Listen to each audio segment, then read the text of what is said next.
Look at this face. It is not the face of a living man. It is the shape that remained after he was gone. Cold clay pressed against cold flesh. A mold taken from absence. The features are still. The eyes are closed. Nothing here is performing anything for you. Look again. Something about this face unsettles anyone who dares to ponder it for long.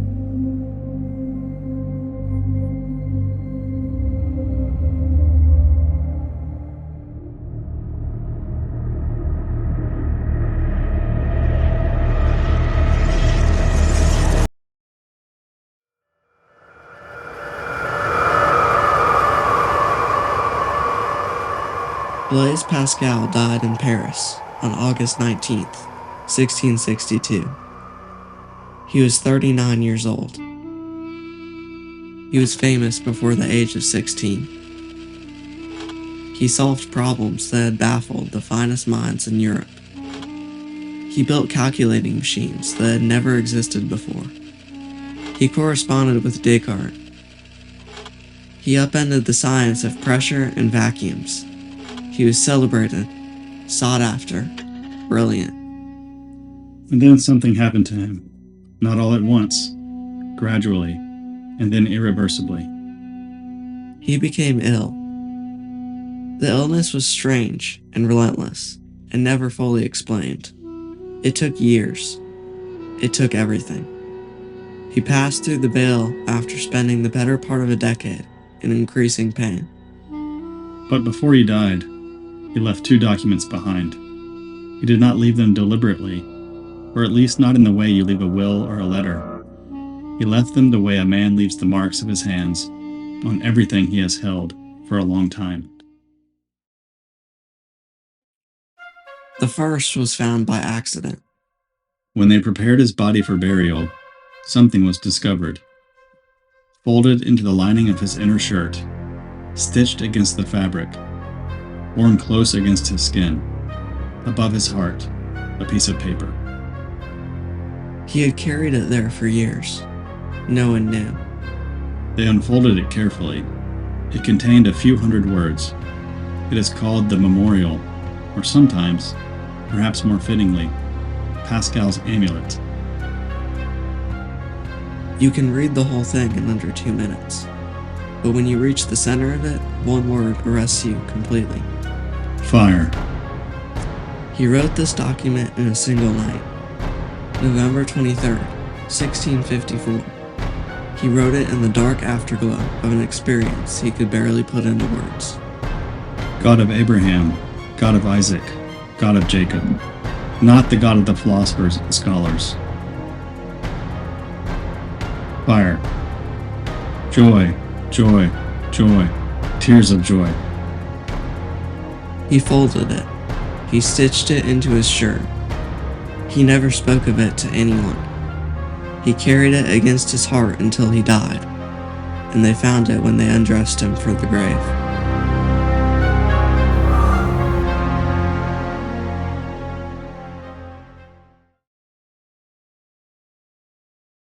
The second document was also left for us after he crossed into eternity. But this one was different. He did not write it in a single night. He wrote it across years, across pain. It is a prayer for illness. He composed it during the long decline, adding to it and returning to it as his body failed him. You might expect a prayer for illness to ask for healing. Pascal's does not. He asks God for something harder and stranger than healing. He does not ask God to take the pain away. He asks God to use it. Teach me, purify me, detach me, convert me. He asks God to make the illness do something to him that nothing else could do. This is not the prayer of a man in denial about his suffering. He knew exactly how sick he was. He knew he was dying. He wrote the prayer anyway.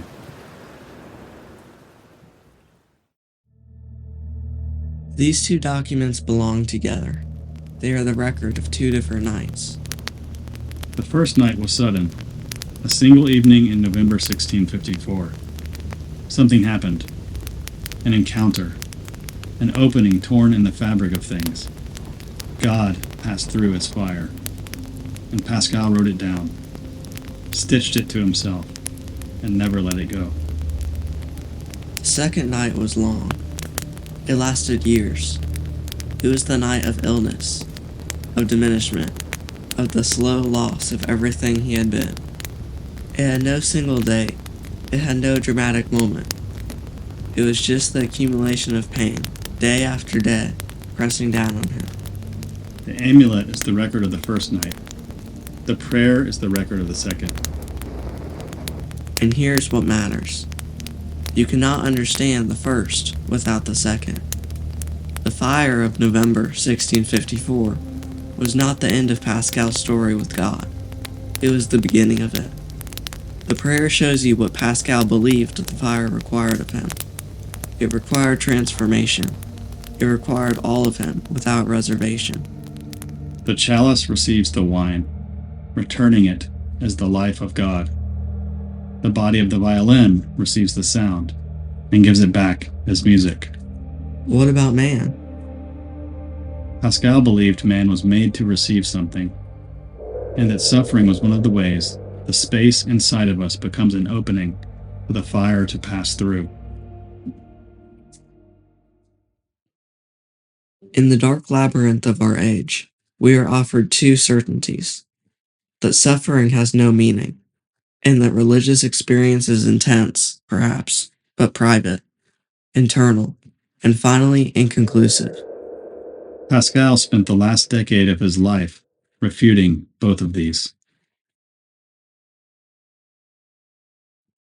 When we are ill, most of us pray in one direction: remove the pain, give me back my life. We approach God as an instrument of our will. We tell him what we need, and we expect him to provide it. God becomes a function, something we use. Pascal knew this. He called it what it was, the deepest and oldest lie. The lie that we are at the center of things, the lie that God exists to serve our purposes.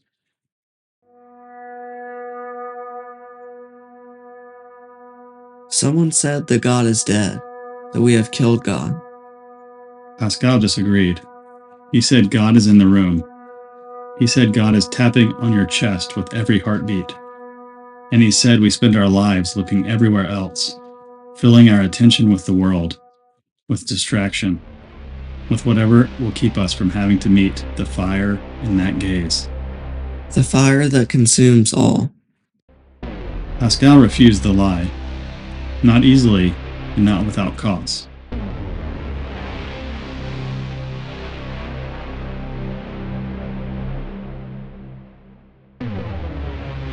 He refused it in the form of a long obedience, in the year-upon-year way that his prayer records. Through the fire of his mortal illness, he opened himself to God. He let it teach him, purify him, hollow him out to the point of pure receptivity to the divine will.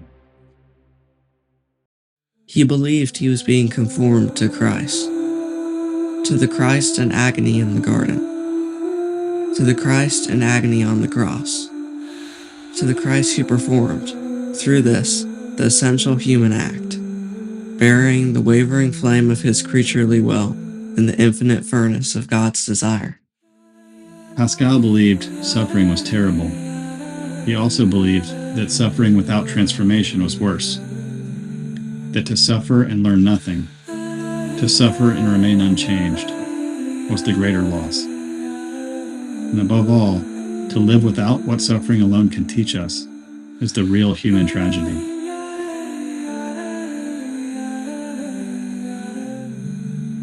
But the prayer is where you find out what Pascal actually believed, not just what happened to him, but what he made of it, what he believed it meant, what he thought life was about. Without the prayer, the amulet looks like a singular religious experience, extraordinary, unrepeatable, belonging to Pascal alone. With the prayer, you see something else.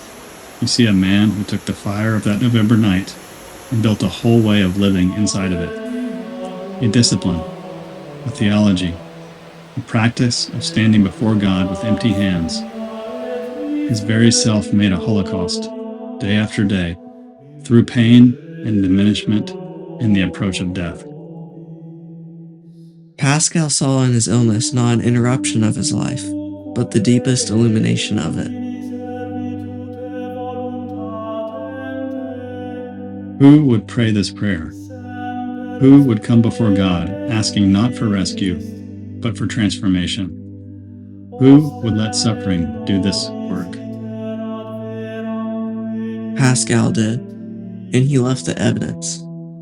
A document stitched against his heart, a prayer written across years of pain, a face in cold clay, eyes closed, still. Look at him again.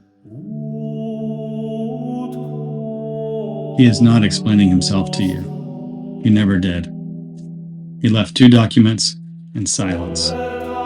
He left us this face. He left you to work out what it means. But the longer you look, the more you sense that the question he is asking is not really about him.